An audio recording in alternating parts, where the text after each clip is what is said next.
नमस्कार दोस्तों, स्वागत है आपका मेरे YouTube चैनल आर के भक्ति में।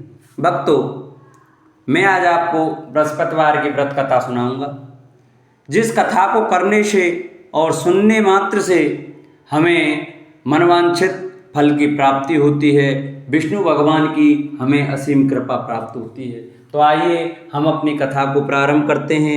जो भक्त हमारे चैनल पर नए आए हैं, वो हमारी वीडियो नए देख रहे हैं, वो हमारे चैनल को सब्सक्राइब कर लें, वीडियो को लाइक करें और कमेंट में ओम नमो भगवते वासुदेवाय अवश्य लिखें। तो आइए हम अपनी कथा को प्रारंभ करते हैं। बृहस्पतिवार का दिन भगवान विष्णु को समर्पित है। इस दिन विष्णु जी की पूजा करने से हमारी सभी मनोकामनाएं पूरी होती हैं। भारतवर्ष में एक प्रतापी और दानी राजा राज्य करता था। वह नित्य गरीबों और ब्राह्मणों की सहायता करता था। यह बात उसकी रानी को अच्छी नहीं लगती। वह ना ही गरीबों को दान देती, ना ही भगवान की पूजा करती, और राजा को भी दान देने से मना किया करती। एक दिन राजा शिकार खेलने वन को गए हुए थे, तो रानी महल में अकेली थी। उसी समय बृहस्पति देव साधु वेश में राजा के महल में भिक्षा के लिए गए और भिक्षा मांगी। रानी ने भिक्षा देने से इनकार किया और कहा, हे साधु महाराज, मैं तो दान पुण्य से तंग आ गई हूँ। मेरा पति सारा धन लुटाते रहते हैं। मेरी इच्छा है कि हमारा धन नष्ट हो जाए, फिर न रहेगा बांस, न बजेगी बांसुरी। साधु ने कहा, देवी तुम तो बड़ी विचित्र हो। धन संतान तो सभी चाहते हैं, पुत्र और लक्ष्मी तो पापी के घर भी होने चाहिए। यदि तुम्हारे पास अधिक धन है तो भूखों को भोजन दो, प्यासों के लिए प्याऊल बनवाओ, मुसाफिरों के लिए धर्मशाला खुलवाओ। जो निर्धन अपनी कुंवारी कन्याओं का विवाह नहीं कर सकते, उनका विवाह करा दो। ऐसे और कई काम हैं जिनके करने से तुम्हारा यश लोक परलोक में फैलेगा। परंतु रानी पर उपदेश का कोई प्रभाव न पड़ा। वह बोली, महाराज आप मुझे कुछ न समझाएं। मैं ऐसा धन नहीं चाहती जो हर जगह बांटती फिरूं। साधु ने उत्तर दिया, यदि तुम्हारी ऐसी इच्छा है तो तथास्तु। तुम ऐसा करना कि बृहस्पतिवार को घर लीपकर पीली मिट्टी से अपना सिर धोकर स्नान करना, भट्टी चढ़ाकर कपड़े धोना। ऐसा करने से आपका सारा धन नष्ट हो जाएगा। इतना कहकर वह साधु महाराज वहां से अलोप हो गए। साधु के अनुसार कई बातों को पूरा करते हुए रानी को केवल 3 बृहस्पतिवार ही बीते थे कि उसकी समस्त धन संपत्ति नष्ट हो गई। भोजन के लिए राजा का परिवार तरसने लगा। तब एक दिन राजा ने रानी से बोला कि रानी तुम यहीं रहो, मैं दूसरे देश को जाता हूँ, क्योंकि यहाँ पर सभी लोग मुझे जानते हैं, इसलिए मैं कोई छोटा कार्य नहीं कर सकता। ऐसा कहकर राजा प्रदेश चला गया। वहाँ वह जंगल से लकड़ी काट कर लाता और शहर में बेचता। इस तरह वह अपना जीवन व्यतीत करने लगा। इधर राजा के प्रदेश जाते ही रानी और दासी दुखी रहने लगी। एक बार जब रानी और दासी को 7 दिन तक बिना भोजन के रहना पड़ा, तो रानी ने अपनी दासी से कहा, हे दासी, पास ही के नगर में मेरी बहन रहती है, वह बड़ी धनवान है, तू उसके पास जा और कुछ ले आ, ताकि थोड़ी बहुत गुजर बसर हो जाए। दासी रानी की बहन के पास गई। उस दिन गुरुवार था और रानी की बहन उस समय बृहस्पतिवार की व्रत कथा सुन रही थी। दासी ने रानी की बहन को अपनी रानी का संदेश दिया, लेकिन रानी की बड़ी बहन ने कोई उत्तर नहीं दिया। जब दासी को रानी की बहन से कोई उत्तर नहीं मिला तो वह बहुत दुखी हुई और उसे क्रोध भी आया। दासी ने वापस आकर रानी को सारी बात बता दी। सुनकर रानी ने अपने भाग्य को कोसा। उधर रानी की बहन ने सोचा कि मेरी बहन की दासी आई थी, परंतु उससे मैं नहीं बोली, इससे वह बहुत दुखी हुई होगी। कथा सुनकर और पूजन समाप्त करके वह अपनी बहन के घर आई और कहने लगी, हे बहन, मैं बृहस्पतिवार का व्रत कर रही थी, तुम्हारी दासी मेरे घर आई थी, परंतु जब तक कथा होती है तब तक ना तो उठते हैं और ना ही बोलते हैं, इसलिए मैं नहीं बोली। कहो दासी क्यों गई थी? रानी बोली, बहन तुमसे क्या छिपाऊं, हमारे घर में खाने तक को अनाज नहीं था। ऐसा कहते कहते रानी की आंखें भर आईं। उसने दासी समेत पिछले 7 दिनों से भूखे रहने तक की बात अपनी बहन को विस्तार पूर्वक सुना दी। रानी की बहन बोली, देखो बहन, भगवान बृहस्पति देव सबकी मनोकामना को पूर्ण करते हैं। देखो शायद तुम्हारे घर में अनाज रखा हो। पहले तो रानी को विश्वास नहीं हुआ। वह बहन के आग्रह पर उसने अपनी दासी को अंदर भेजा तो उसे सचमुच अनाज से भरा एक घड़ा मिला। यह देखकर दासी की हैरानी हुई। दासी रानी से कहने लगी, हे रानी, जब हमको भोजन नहीं मिलता तो हम व्रत ही तो करते हैं, इसलिए क्यों ना इनसे व्रत और कथा की विधि पूछ ली जाए ताकि हम भी व्रत कर सकें। तब रानी ने अपनी बहन से बृहस्पतिवार व्रत के बारे में पूछा। उसकी बहन ने बताया, बृहस्पतिवार के व्रत में चने की दाल और मुनक्का से विष्णु भगवान का केले की जड़ में पूजन करें तथा दीपक जलाएं, व्रत कथा सुने और पीला भोजन ही करें। इससे बृहस्पति देव प्रसन्न होते हैं। व्रत और पूजन विधि बताकर रानी की बहन अपने घर को लौट गई। 7 दिन के बाद जब गुरुवार आया तो रानी और दासी ने व्रत रखा। गुड़साल में जाकर चना और गुड़ ले आई, फिर उससे केले की जड़ तथा विष्णु भगवान का पूजन किया। अब पीला भोजन कहाँ से आए, इस बात को लेकर दोनों बहुत दुखी थी।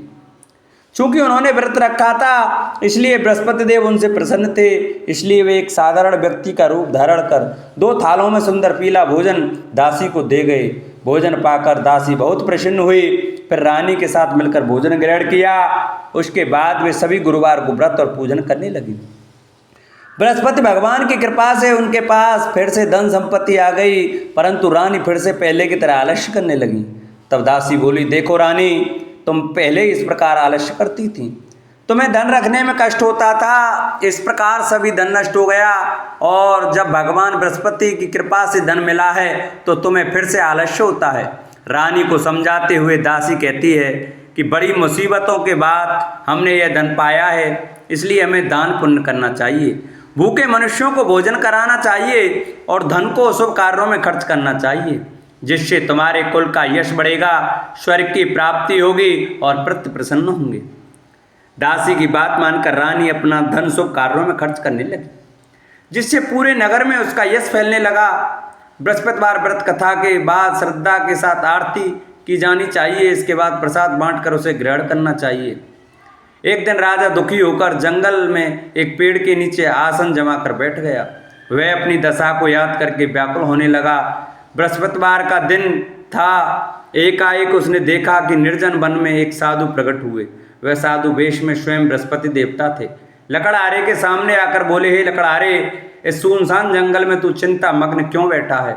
लकड़हारे ने दोनों हाथ जोड़कर प्रणाम किया और उत्तर दिया, महात्मा जी, आप सब कुछ जानते हैं, मैं क्या कहूँ? यह कहकर रोने लगा और साधु को अपनी आत्मकथा सुनाई। महात्मा जी ने कहा, तुम्हारी स्त्री ने बृहस्पति के दिन बृहस्पति भगवान का निरादर किया है, जिसके कारण रुष्ट होकर उन्होंने तुम्हारी यह दशा कर दी। अब तुम चिंता को दूर करके मेरे कहने पर चलो तो तुम्हारे सब कष्ट दूर हो जाएंगे और भगवान पहले से भी अधिक संपत्ति देंगे। तुम बृहस्पति के दिन कथा किया करो, 2 पैसे के चने मुनक्का लाकर उसका प्रसाद बनाओ और शुद्ध जल से लोटे में शक्कर मिलाकर अमृत तैयार करो। कथा के पश्चात अपने सारे परिवार और सुनने वाले प्रेमियों में अमृत व प्रसाद बांटकर आप भी ग्रहण करो। ऐसा करने से भगवान तुम्हारी सब मनोकामनाएं पूरी करेंगे। साधु के ऐसे वचन सुनकर लकड़हारा बोला, हे प्रभु, मुझे लकड़ी बेचकर इतना पैसा नहीं मिलता जिससे भोजन के उपरांत कुछ बचा सकूं। मैंने रात्रि में अपनी स्त्री को व्याकुल देखा है, मेरे पास कुछ भी नहीं है जिससे मैं उसकी खबर मंगा सकूं। साधु ने कहा, हे लकड़हारे, तुम किसी बात की चिंता मत करो। बृहस्पति के दिन तुम रोजाना की तरह लकड़ियां लेकर शहर को जाओ, तुम्हारा रोज से दुगना धन प्राप्त होगा, जिससे तुम भली भांति भोजन कर लोगे तथा बृहस्पति देव की पूजा का सामान भी आ जाएगा। इतना कहकर साधु अंतर्ध्यान हो गए। धीरे धीरे समय व्यतीत होने पर फिर वही बृहस्पतिवार का दिन आया। लकड़हारा जंगल से लकड़ी काटकर किसी शहर में बेचने गया। उसे उस दिन और दिन से अधिक पैसा मिला। राजा ने चना गुड़ आदि लाकर गुरुवार का व्रत किया। उस दिन से उसके सभी कलेश दूर हुए, परंतु जब दोबारा गुरुवार का दिन आया तो बृहस्पतिवार का व्रत करना भूल गया। इस कारण बृहस्पति भगवान नाराज हो गए। उस दिन उस नगर के राजा ने विशाल यज्ञ का आयोजन किया था तथा शहर में यह घोषणा करा दी कि कोई भी मनुष्य अपने घर में भोजन न बनावे, न आग जलावे, समस्त जनता मेरे यहाँ भोजन करने आवे। इस आज्ञा को जो न मानेगा उसे फांसी की सजा दी जाएगी। इसी तरह की घोषणा संपूर्ण नगर में करवा दी गई। राजा की आज्ञा अनुसार शहर के सभी लोग भोजन करने आए, लेकिन लकड़हारा कुछ देर से पहुंचा, इसलिए राजा उसको अपने साथ घर ले गए और ले जाकर भोजन करा ही रहे थे तो रानी की दृष्टि उस खूंटी पर पड़ी जिस पर उसका हार लटका हुआ था। वह वहां पर दिखाई नहीं दिया। रानी ने निश्चय किया कि मेरा हार इस मनुष्य ने चुरा लिया है। उसी समय सिपाहियों को बुलाकर उसको कारागार में डलवा दिया। जब लकड़हारा कारागार में पड़ गया और बहुत दुखी होकर विचार करने लगा कि न जाने कौन से पूर्व जन्म के कर्म से मुझे यह दुख प्राप्त हुआ है, और उसी साधु को याद करने लगा जो कि जंगल में मिला था। उसी समय तत्काल बृहस्पति देव साधु के रूप में प्रकट हुए और उसकी दशा को देखकर कहने लगे, अरे मूर्ख, तूने बृहस्पति देव की कथा नहीं सुनी करी, इस कारण तुझे दुख प्राप्त हुआ है। अब चिंता मत कर, बृहस्पतिवार के दिन कारागार के दरवाजे पर 4 पैसे पड़े मिलेंगे, उनसे तू बृहस्पति देव की पूजा करना, तेरे सभी कष्ट दूर हो जाएंगे। बृहस्पति के दिन उसे 4 पैसे मिले। लकड़हारे ने कहा, कहीं उसी रात्रि को बृहस्पति देव ने उस नगर के राजा को स्वप्न में कहा, हे राजा, तुमने जिस आदमी को कारागार में बंद कर दिया है वह निर्दोष है, वह राजा है, उसे छोड़ देना। रानी का हार उसी कुंटी पर लटका है, अगर तू ऐसा नहीं करेगा तो मैं तेरे राज्य को नष्ट कर दूंगा। इस तरह रात्रि के स्वप्न को देखकर राजा प्रातःकाल उठा और खूंटी पर हार देकर लकड़हारे को बुलाकर क्षमा मांगी तथा लकड़हारे को योग्य सुंदर वस्त्र आभूषण देकर विदा कर दिया। बृहस्पति देव की आज्ञा अनुसार लकड़हारा अपने नगर को चल दिया। राजा जब अपने नगर के निकट पहुंचा तो उसे बड़ा आश्चर्य हुआ।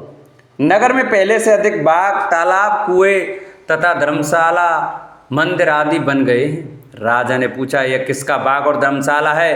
तब नगर के सब लोग कहने लगे, ये सब रानी और बांदी के हैं। तो राजा को आश्चर्य हुआ और गुस्सा भी आया। जब रानी ने यह खबर सुनी कि राजा आ रहे हैं तो उन्होंने बांदी से कहा कि दासी, देख, राजा हमको कितनी बुरी हालत में छोड़ के गए थे, हमारी ऐसी हालत देखकर वह लौट ना जाएं, इसलिए तू दरवाजे पर खड़ी हो जा। आज्ञा अनुसार दासी दरवाजे पर खड़ी हो गई। राजा आए तो उन्हें अपने साथ लिवा लाई।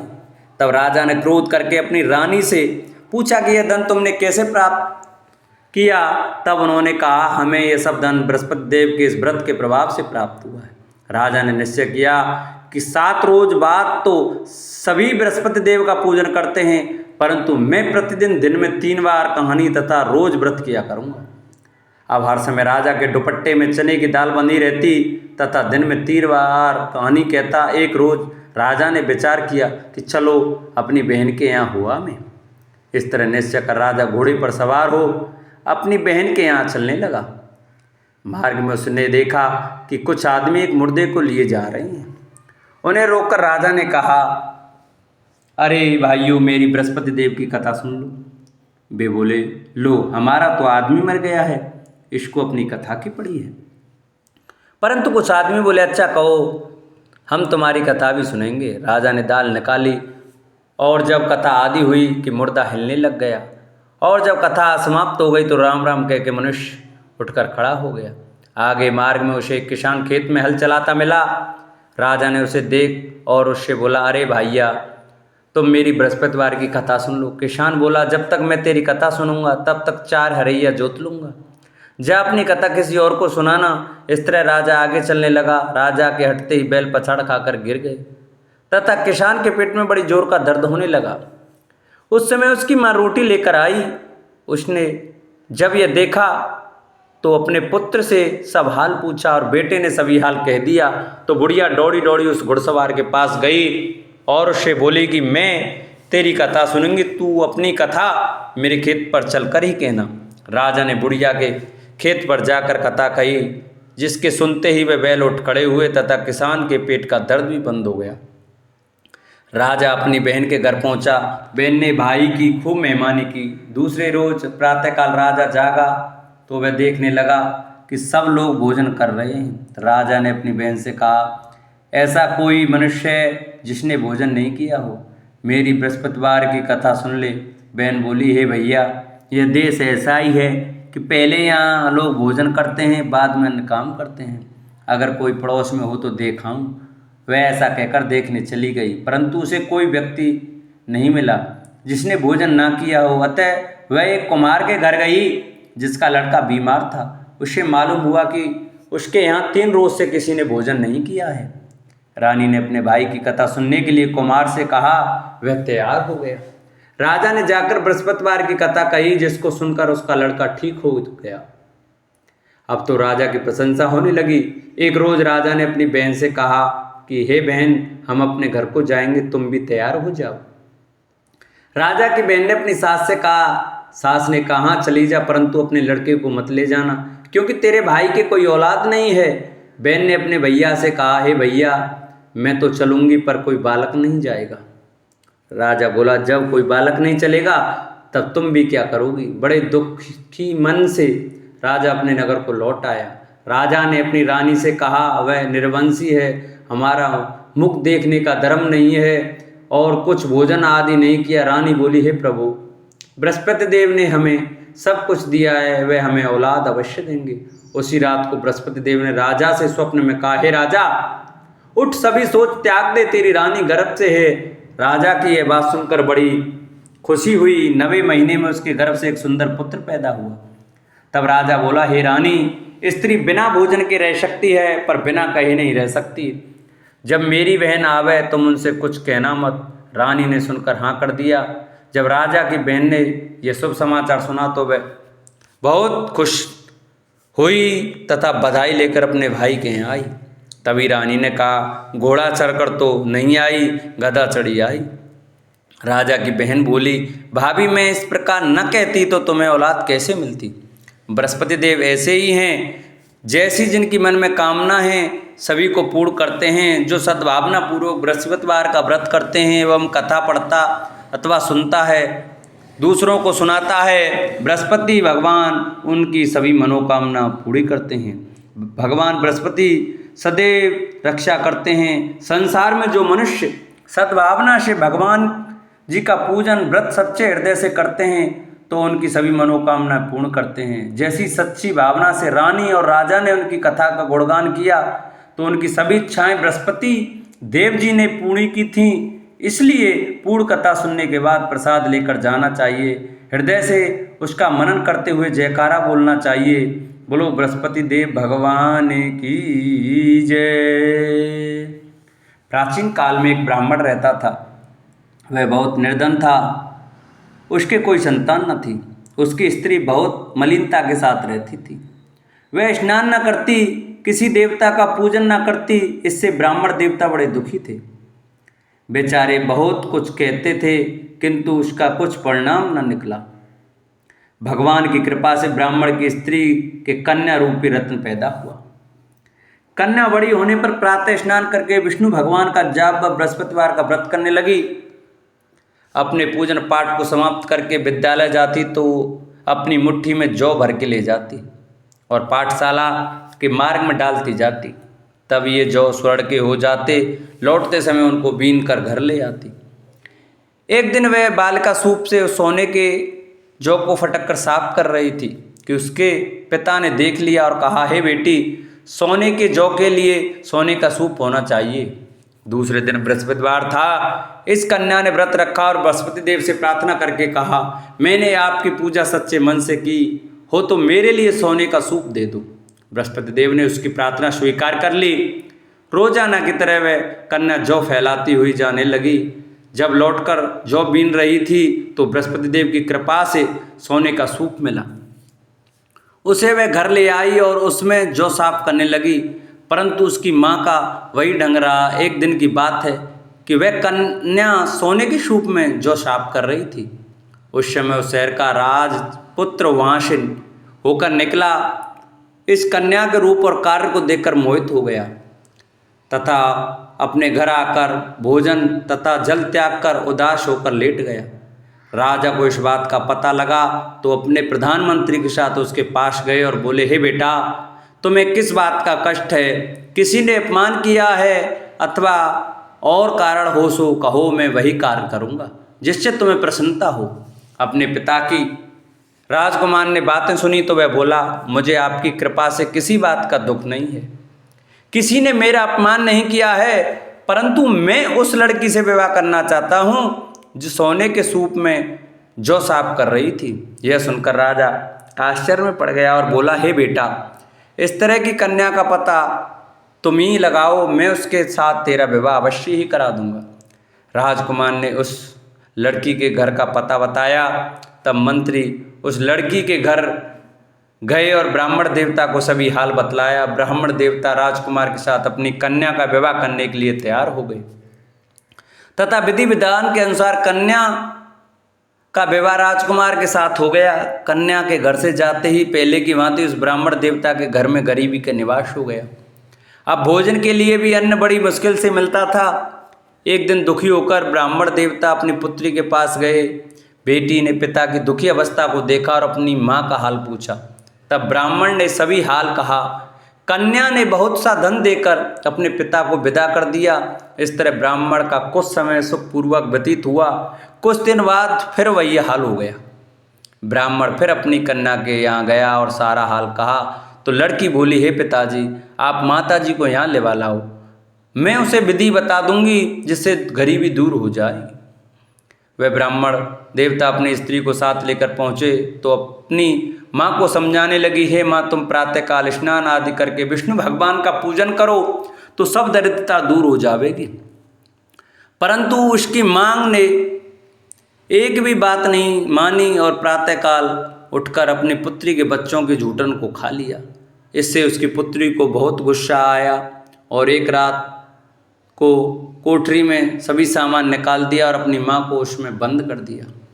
प्रातःकाल उसे निकाला तथा स्नान आदि करा के पाठ करवाया तो उसकी माँ की बुद्धि ठीक हो गई और फिर प्रत्येक बृहस्पतिवार को व्रत रखने लगी। इस व्रत के प्रभाव से उसके माँ बाप बहुत ही धनवान और पुत्रवान हो गए और बृहस्पति जी के प्रभाव से इस श्लोक में सुख भोग कर स्वर्ग को प्राप्त हुए। बोलो विष्णु भगवान की जय, बोलो बृहस्पति देव की जय। ओम जय जगदीश हरे, स्वामी जय जगदीश हरे। भक्त जनों के संकट, दास जनों के अवगुण, बंसी वाला दूर करे। ओम जय जगदीश हरे। जो ध्यावे फल पावे, दुख विन से मन का, स्वामी दुख विन से मन का। सुख संपत्ति घर आवे, श्याम सुंदर घर आवे, कष्ट मिटे तन का। ओम जय जगदीश हरे। मात पिता तुम मेरे, शरण गहूँ में किसकी, स्वामी शरण गहूँ में किसकी। तुम विन और न दूजा, प्रभु विन और न दूजा, आस करूँ मैं जिसकी। ओम जय जगदीश हरे। तुम पूर्ण परमात्मा, तुम अंतर्यामी, स्वामी तुम अंतर्यामी। पार ब्रह्म परमेश्वर, जगत पिता परमेश्वर, तुम सबके स्वामी। ओम जय जगदीश हरे। तुम करुणा के सागर, तुम पालन करता, स्वामी तुम रक्षा करता। मैं मूरख खल कामी, मैं सेवक तुम स्वामी, कृपा करो हरता। ओम जय जगदीश हरे। तुम हो एक अगोचर, सबके प्राणपति, स्वामी सबके प्राणपति। किस विध मिलूं दया में, किस विध मिलूं कृपा में, तुमको मैं कुमति। ओम जय जगदीश हरे। दीन बंधु दुख हरता, ठाकुर तुम मेरे, स्वामी तुम रक्षक मेरे। अपने हाथ उठाओ, अपने शरण लगाओ, द्वार पड़ा में तेरे। ओम जय जगदीश हरे। विषय विकार मिटाओ, पाप हरो देवा, स्वामी कष्ट हरो देवा।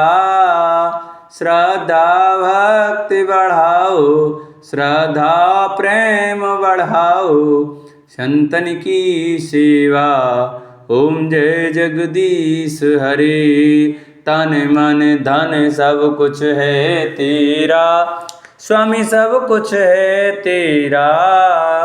तेरा तुझको अर्पण, तेरा तुझको अर्पण, क्या लागे मेरा। ओम जय जगदीश हरे। पार ब्रह्म जी की आरती जो कोई नर गावे, स्वामी प्रेम सहित गावे। कहत शिवानंद स्वामी, भजत हरि हर स्वामी, मनवांचित फल पावे। ओम जय जगदीश हरे। ओम जय जगदीश हरे। स्वामी जय दीनानाथ हरे। स्वामी जय भोलेनाथ हरे। स्वामी जय सीताराम हरे। स्वामी जय राधे श्याम हरे। भक्त जनों के संकट, दास जनों के अवगुण, बंसी वाला दूर करे। ओम जय जगदीश हरे। बोलो विष्णु भगवान की जय। बोलो बृहस्पति देव भगवान की जय। जिन भक्तों को हमारी कथा अच्छी लगी हो वो हमारी कथा को ज़्यादा से ज़्यादा शेयर करें, जिससे और भी भक्त हमारी कथा का श्रवण कर सकें। हमारे चैनल को सब्सक्राइब करें, वीडियो को लाइक करें और कमेंट में ओम नमो भगवते वासुदेवाय लिखना न भूलें। बोलो बृहस्पति भगवान की जय।